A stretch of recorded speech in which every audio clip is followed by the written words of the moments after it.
To all my fellow brothers and sisters, peace be with you in the name of the Lord Jesus Christ. My name is Ben, and I welcome you to the Restored Ephraim Publications channel. Today, I would actually like to talk about the Gospel of Thomas, saying 5 today. And the Gospel of Thomas is an apocryphal gospel. We should remember what the Lord says in Doctrine and Covenants section 91, where he basically says that the Apocrypha contains both truth and error, and if we can read with the Holy Spirit to help us to understand what things are true and what things are false, then we can gain benefit from them.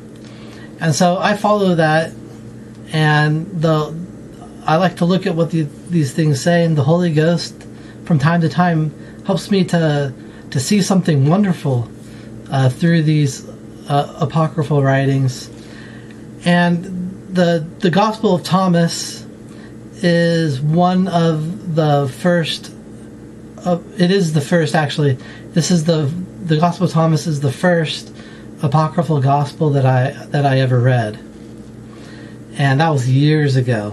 And every once in a while, I still pull it out from time to time just to look through it, because I always learn something new when I go through it, usually.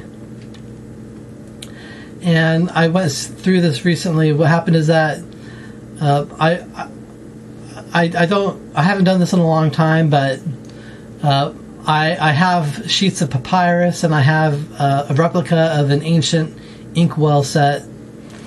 And so from time to time, I like to make copies of stuff, and I hadn't done it in so long that I decided, I wanted to do it again. And so I got the idea to make some copies of from the Gospel of Thomas onto papyrus in order to hang it up at my wall at work.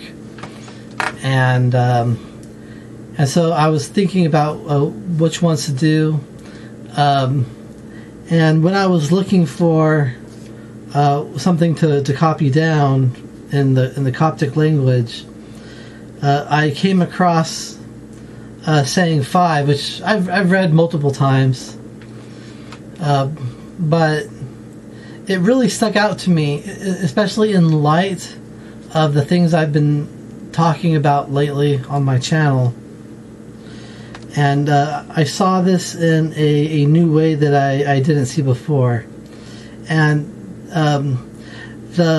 if you've never heard of the Gospel of Thomas before, the Gospel of Thomas is an apocryphal gospel that was found in a collection of books called the Nag Hammadi Library, in I think it was either 1945 or 54, something like that. But they found this collection of apocryphal documents, and the Gospel of Thomas was one of them. We've only ever seen the Gospel of Thomas in a Greek text, and it was only fragments. And so we before we never had a complete Gospel of Thomas. The Nag Hammadi Library contains the Gospel of Thomas in a Coptic translation. And one thing we see from the Gospel of Thomas in Coptic is that the Greek version is, at least as far as the fragments are concerned that we do have, tend to contain expansions. So it looks like that somebody removed stuff in the Coptic translation.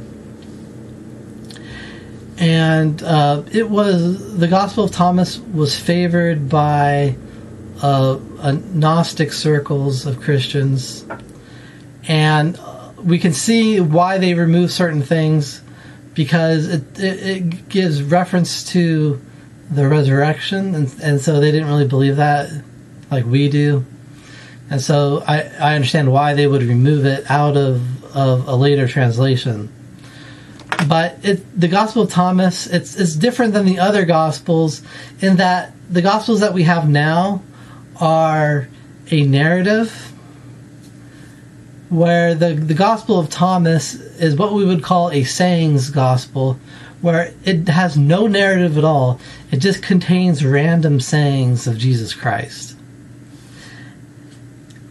And so let's look at saying 5.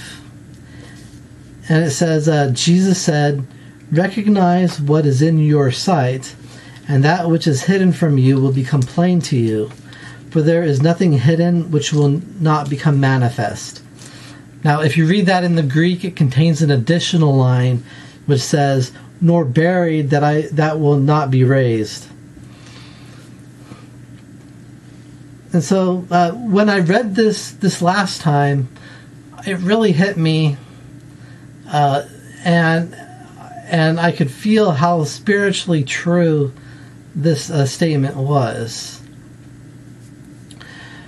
because the Holy Scriptures, the Lord speaks to us plainly in the Scriptures, but as I talked about not too long ago, we need to be careful of spiritualizers who create a wall of interpretation around Scripture passages in order to make it make sense in their mind. We really do need to recognize what is in our own sight, and when we focus on what is within our sight, then what is hidden plainly in front of us becomes manifest to us. Now,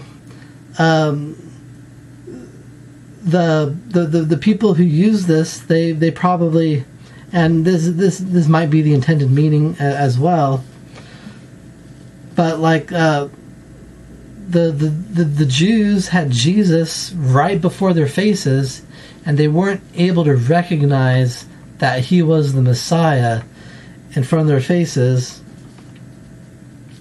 And so, even though it was out openly before them, they just couldn't understand it. At least the ones that rejected Jesus Christ at the time. There were, of course, some people did accept Jesus, which is why we have Christianity today. And the very first disciples of Jesus were of Jewish lineage, and they brought the gospel to the Gentiles. But going back to the Gospel of Thomas, when we are able to recognize the things in the Scriptures that are right before us, basically it'll be made manifest to us, and we'll start seeing more and more and more and more of things that are just plainly written before us. And I also like the Greek fragment is longer, where it adds the phrase at the end, "Nor buried that will not be raised." The reason why they probably removed this line is because it would be seen as a reference to the resurrection, and they didn't really believe in a physical resurrection like we do. They believed in only a spiritual resurrection, and the body of Jesus was entombed, and he rose out of the grave, and so will all of us. We'll all be resurrected and come out of the grave and be risen. But I also see in here a reference to, and this is exactly true, there's nothing buried that will not be raised. I also see in this a reference to the Book of Mormon, which was buried and had to be raised out of the ground to reveal the truth of what happened on this continent. And among the wicked, they hide things, trying to cover up their shame. But eventually, the Lord will bring those things to light, and if it's not done in this life, it will be brought to light in the next. And so we can read this in a bunch of different ways. But when I read this, it just really stuck out to me, because I've been learning lately that the mysteries that God has to give us, they're written in the scriptures right before us, and they're plain. We don't need to create this wall of interpretation around scripture passages, because the Lord really does speak plainly to us. And even when he uses parables to teach, he uses those things that people were familiar with at that time, so that it could have a bigger impression on their mind. And it's still kind of plain. And so we need to have faith and learn that the Lord puts these things right in front of us, and he's waiting for us to see it. But we need to have trust in the Lord and allow the Lord to, through his Holy Spirit, to help us to recognize what is right in front of us. And when we recognize what is right in front of us, then those hidden things will be very plain to us. And the Lord wants everything to become manifest eventually. As the Lord will see us as a people believing in the scriptures more and following them more, he'll unveil things that are veiled to us. And this will keep happening more and more and more until we become perfected in knowledge through the grace of Jesus Christ. And so that is what I wanted to share with you out of the Gospel of Thomas today. Believe in yourselves. You are capable of learning through the Holy Ghost like anyone is. It's not good for us to rely on others to interpret scriptures for us. The